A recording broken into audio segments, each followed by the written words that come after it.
सुनेत्रा पवार यांच्या शपथविधीची वेळ आता ठरलेली आहे आणि संध्याकाळी 5:30 वाजता सुनेत्रा पवार यांचा उपमुख्यमंत्री पदाचा हा शपथविधी होणार आहे। लोकभवनामध्ये सुनेत्रा पवार आज शपथ घेणार आहेत। अतिशय साधेपणानं हा शपथविधीचा कार्यक्रम होणार आहे।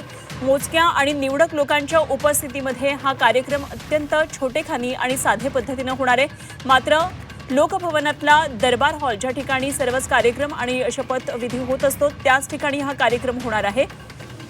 सुनेत्रा पवार यांच्या या शपथविधीकडे सगळ्यांचंच लक्ष लागलेलं आहे। अत्यंत वेगळ्या परिस्थितीमध्ये सुनेत्रा पवार आज उपमुख्यमंत्री पदाची शपथ घेणार आहेत आणि उपमुख्यमंत्री पदावर विराजमान होणाऱ्या त्या महाराष्ट्रातल्या पहिल्या महिला ठरणार आहेत। आणि या संदर्भात आणखी सविस्तर तपशील जाणून घेऊया। आमचे प्रतिनिधी ओम देशमुख सध्या लोकभवन म्हणजेच राजभवन इथून आपल्याबरोबर संपर्कात आहेत। सध्या शपथविधीची तयारी पूर्ण झाली असल्याचं कळतं आहे। ओम, काय अतिशय साध्या पद्धतीने हा शपथविधी होणार आहे आणि वेळ ठरल्याचं कळतंय 5:30 वाजता, काय नेमके या संदर्भातले तपशील आहेत?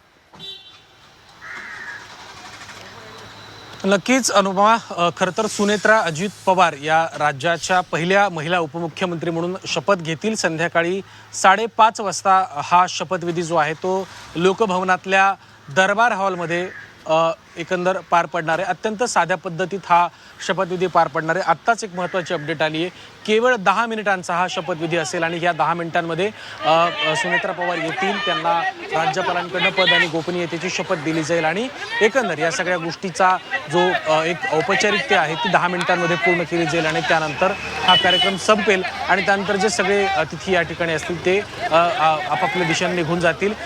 जी अपडेट मी थोड्या वेळापूर्वी शेअर केली होती की काही मोजक्या आणि निवडक लोकांनाच या शपथविधीचं निमंत्रण आहे ते देण्यात आलेलं आहे।